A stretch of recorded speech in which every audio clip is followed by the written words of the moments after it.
ನಮಸ್ಕಾರ, ಇದು ಪ್ರವಾಸಿ ಪ್ರಪಂಚದ ಟ್ರಾವೆಲ್ ಬುಲೆಟಿನ್. ನಾನು ನಿಸರ್ಗ. ಈಗ ಹೆಡ್ಲೈನ್.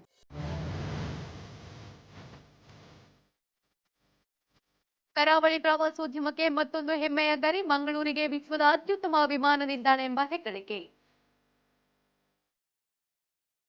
ಫ್ಲೈಯಿಂಗ್ ಪಾಸ್ಪೋರ್ಟ್ ಚಾನಲ್ ಆಯ್ತು ಈಗ ಟೂರ್ ಸಂಸ್ಥೆಯ ಸರದಿ. ಯೂಟ್ಯೂಬರ್ ದಂಪತಿಯಿಂದ ಹೊಸ ಸಾಹಸ. ಮಾನವ ವನ್ಯಜೀವಿಗಳ ಸಂಘರ್ಷವನ್ನ ಹತ್ತಿಕ್ಕಲು ಸರ್ಕಾರದ ಹೊಸ ಅಸ್ತ್ರ. ಪ್ರಾಣಿಗಳ ಕಣ್ಗಾವಲಿಗೆ ಎಐ ಕ್ಯಾಮೆರಾಗಳ ಮೊರೆ.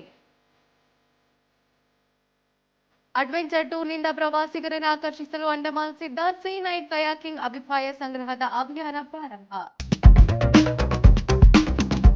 ಮಂಗಳೂರಿನ ವಿಮಾನ ನಿಲ್ದಾಣ ವಿಶ್ವದ ಅತ್ಯುತ್ತಮ ವಿಮಾನ ನಿಲ್ದಾಣ ಎಂಬ ಹೆಗ್ಗಳಿಕೆಗೆ ಪಾತ್ರವಾಗಿದೆ.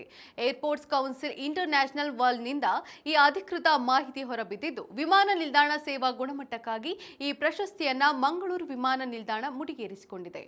ಈ ಮೂಲಕ ಸತತ 2ನೇ ಬಾರಿಗೆ ಈ ಪ್ರಶಸ್ತಿ ತನ್ನದಾಗಿಸಿಕೊಂಡು ರಾಜ್ಯಕ್ಕೆ ಹೆಮ್ಮೆ ತಂದಿದೆ. ಕರಾವಳಿ ಭಾಗದ ಪ್ರವಾಸೋದ್ಯಮದ ಅಭಿವೃದ್ಧಿಗೆ ಕರ್ನಾಟಕ ಸರ್ಕಾರ ಯೋಜನೆಗಳನ್ನು ಈಗಾಗಲೇ ಸಿದ್ಧಪಡಿಸಿದ್ದು, ಈ ಬೆಳವಣಿಗೆ ಅಭಿವೃದ್ಧಿಯ ಹಾದಿಗೆ ಸಾಥ್ ನೀಡಲಿದೆ ಎಂದು ಅಧಿಕಾರಿಗಳು ತಿಳಿಸಿದ್ದಾರೆ.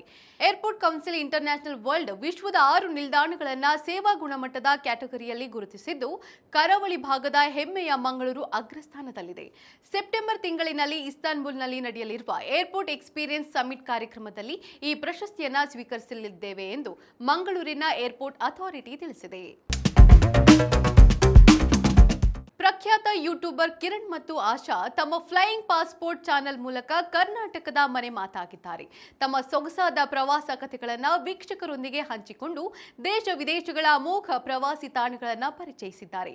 ಈಗ ಫ್ಲೈಯಿಂಗ್ ಪಾಸ್ಪೋರ್ಟ್ ಟೂರ್ ಸಂಸ್ಥೆಯನ್ನ ಬೆಂಗಳೂರಿನಲ್ಲಿ ಪ್ರಾರಂಭಿಸಿರುವ ಈ ದಂಪತಿ ಕರ್ನಾಟಕದ ಟೂರ್ ಆಪರೇಟರ್ ಸಾಲಿಗೆ ಸೇರಿದ್ದಾರೆ. ಈ ಕುರಿತು ಸಾಮಾಜಿಕ ಜಾಲತಾಣದಲ್ಲಿ ಪೋಸ್ಟ್ ಹಂಚಿಕೊಂಡಿರುವ ಈ ಜೋಡಿ, ಹೊಸ ಪಯಣಕ್ಕೆ ನಿಮ್ಮ ಆಶೀರ್ವಾದಗಳು ನಮ್ಮ ಮೇಲೆ ಹೀಗೆ ಇರಲಿ ಎಂದು ಕೋರಿದ್ದಾರೆ. ಕರ್ನಾಟಕ ಪ್ರವಾಸೋದ್ಯಮ ಕ್ಷೇತ್ರದಲ್ಲಿ ಹೊಸ ಹೆಜ್ಜೆ ಇಟ್ಟಿರುವ ಫ್ಲೈಯಿಂಗ್ ದಂಪತಿಗೆ ಪ್ರವಾಸಿ ಪ್ರಪಂಚದ ತಂಡದ ಪರವಾಗಿ ಅಭಿನಂದನೆಗಳು.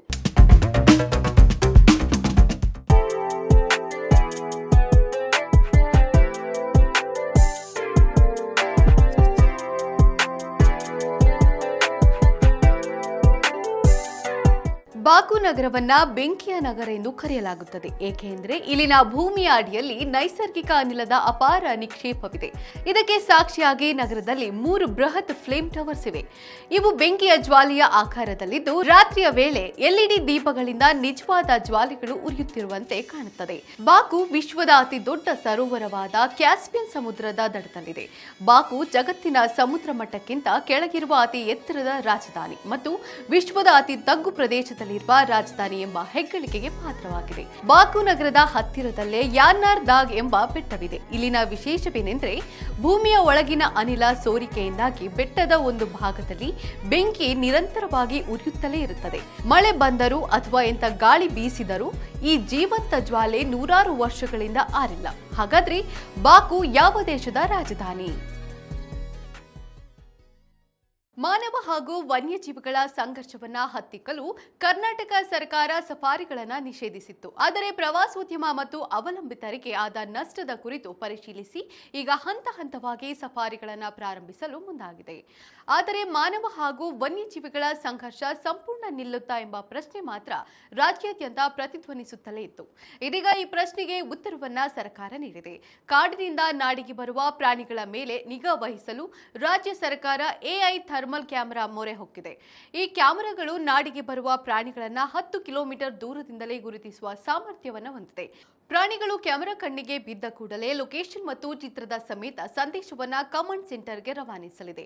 360 ಡಿಗ್ರಿ ವ್ಯೂ ಕ್ಯಾಮೆರಾಗಳು ಇದಾಗಿದ್ದು, ರಾತ್ರಿ ವೇಳೆಯಲ್ಲೂ ನಿಖರ ಮಾಹಿತಿಯನ್ನ ನೀಡಲಿದೆ ಎಂದು ಅರಣ್ಯ ಇಲಾಖೆಯ ಅಧಿಕಾರಿಗಳು ತಿಳಿಸಿದ್ದಾರೆ.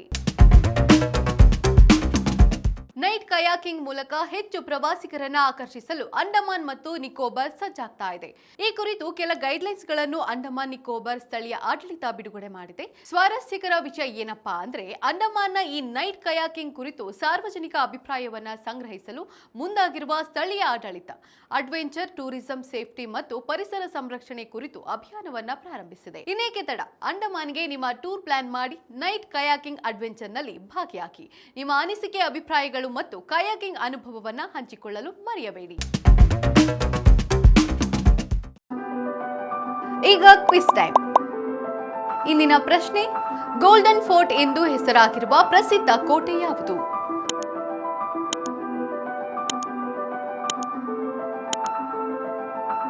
ಸರಿಯಾದ ಉತ್ತರವನ್ನ ಕಮೆಂಟ್ ಮಾಡಿ ತಿಳಿಸಿ. ಇದಾಗಿತ್ತು ಇವತ್ತಿನ ಟ್ರಾವೆಲ್ ಬುಲೆಟಿನ್. ನೋಡ್ತಾ ಇರಿ ಪ್ರವಾಸಿ ಪ್ರಪಂಚ, ವಿಹಾರವೇ ವಿಶ್ವ. ನಮಸ್ಕಾರ.